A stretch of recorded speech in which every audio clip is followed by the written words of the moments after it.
Edgar Bronfman Jr., whose name is in the Epstein Black Book, basically took over the music interests of Universal and thus MCA.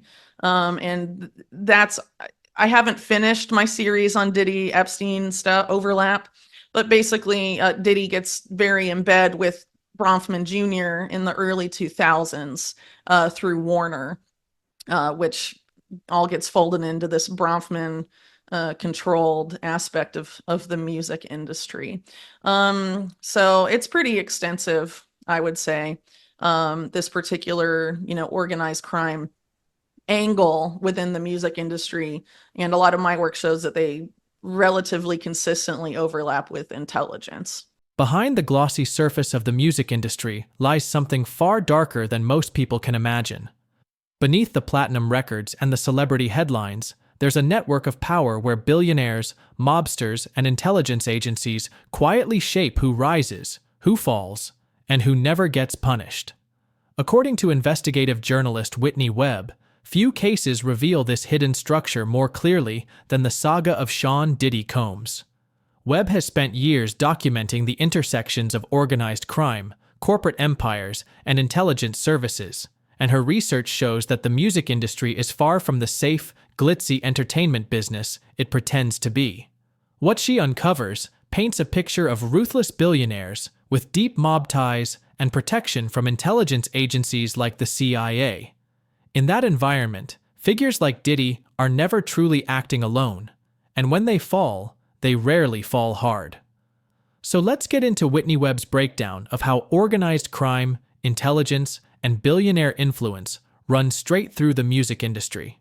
And if you find this kind of deep analysis important, don't forget to hit like, subscribe, and drop a comment with your thoughts. It helps us bring you more videos like this one.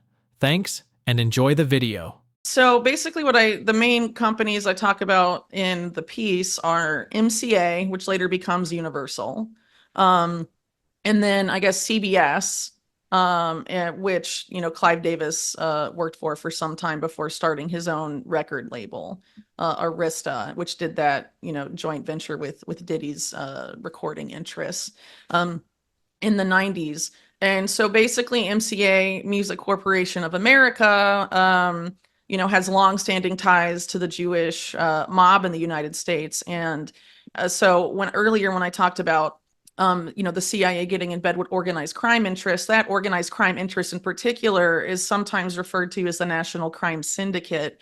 And this was sort of a meeting of the Jewish mob and Italian mafia through Mayor Lansky and his childhood friend, Charles Luciano, who was later deported to Italy and involved in some sort of a lot of interesting things there, like the nexus between CIA and Mussolini-style fascism and organized crime and all sorts of stuff in Europe. But in terms of, the Lansky sphere, you have connections to people like Lou Wasserman, the longtime head of MCA, and other MCA affiliates. And also MCA was involved in some intelligence linked operations, specifically the Promise software scandal of the 1980s, which involved a top MCA executive, along with organized crime linked figures, CIA linked figures, and also involved in the Promise software scandal was Robert Maxwell, Ghislaine Maxwell's father, and the Israeli intelligence services, in addition to U.S. linked intelligence. And is a really crazy scandal that takes a long time to sort of sift through all the different aspects of it and understand. But a lot of it was about putting backdoors in software, but also it involved aspects of covert weapon development and biomedical experimentation, like gain of function kind of stuff. I mean, it was a very crazy thing. So why would MCA be involved in that? And then, MCA, later was sold to the Bronfman family, who have organized crime ties that go back to really the rise of their dynasty. They're known as sort of they were once the top dogs of the liquor industry. This is because they were in Canada. They were sort of able to manipulate the situation with American prohibition because it was legal in Canada when it was illegal in the US. So they were able to produce a lot of liquor and then have it bootlegged to the US, across the US-Canada border and made a lot of ties to organized crime who were involved in the smuggling of that liquor, particularly with some of these Jewish mob-linked figures. And that persisted with the Bronfman family since then. And the Bronfmans also have ties to, figures like Leslie Wexner. They co-created this billionaire study group, or the mega group, as they've called it, which a lot of the known members of it, because it's not like they publish a membership roster online. It was reported by the Wall Street Journal in the late 90s, some of the names of the billionaires that were part of it, and most of them have ties to organized crime, historically, if not currently, including Wexner. And so Edgar Bronfman Jr., whose name is in the Epstein Black Book, basically took over the music interests of Universal and thus MCA. And I haven't finished my series on Diddy Epstein stuff overlap, but basically Diddy gets very in bed with Bronfman Jr. in the early 2000s through Warner, which all gets folded into this Bronfman controlled aspect of the music industry. So it's pretty extensive, I would say, this particular, organized crime angle within the music industry. And a lot of my work shows that they relatively consistently overlap with intelligence.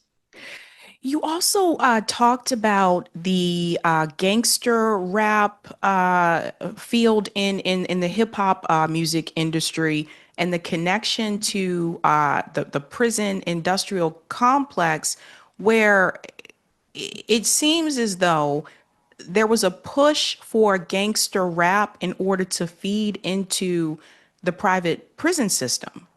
Yeah, so this was alleged by whistleblowers and some other sources that I note in the article, that seemingly there was an effort to engineer the rise of specific types of sort of to commandeer hip hop and its popularity in rap, and use it to try and basically cultural engineer urban youth to engage in crime for the purpose of filling private prisons.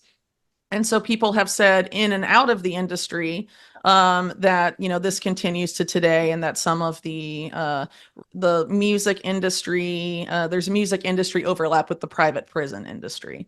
And yeah, as I noted in the article, there is an overlap there, as I mentioned earlier, with this shady behavior related to the Promise software scandal that top MCA figures were involved in. That it was also in that same network where the MCA guy was intimately involved Wackenhut, which I believe is now the Geo Group, like one of the biggest in the top two with Core Civic private prison companies in the US. And that was also true in the early 90s, including when the Clinton crime bill was passed, and Clinton was extremely close to MCA's head, Lou Wasserman.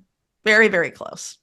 And also when Clinton was setting up his post-presidential philanthropies, being flown around on Jeffrey Epstein's jet to do so, he was joined by Lou Wasserman's grandson, Casey Wasserman, who that was brokered by Lou Wasserman, that introduction. And I'm if I remember correctly, Casey got involved with Clinton Foundation stuff and some of these other post-presidential philanthropies of Clinton. And I believe my memory isn't great because I have a little, or at least isn't as good as it normally is, because I have a little baby, number 3. But Casey Wasserman, I believe, is also in charge of rebuilding major aspects of Los Angeles after the fire, and the LA Olympic Committee. He's like in charge of that, almost positive. So that's pretty weird. Oh my Yeah, God. no one's really talked about that. What Whitney Webb has laid out is not just a history lesson, it's a reminder of how power operates in America.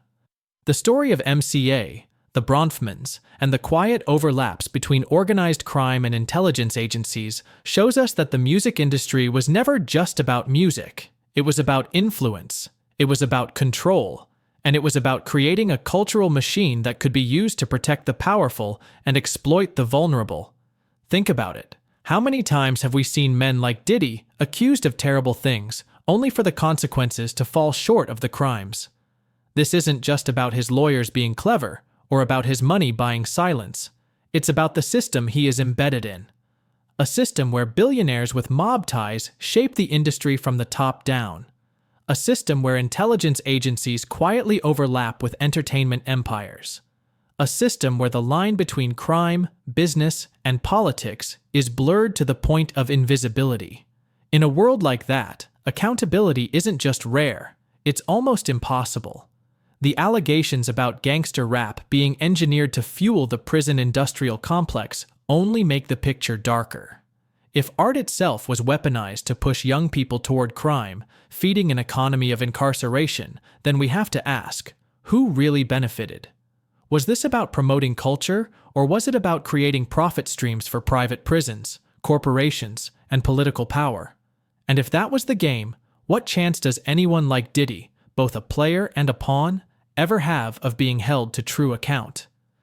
That's why Whitney Webb's work is so unsettling, because it forces us to confront a reality where men like Diddy are not anomalies, but products of a system designed to shield its own.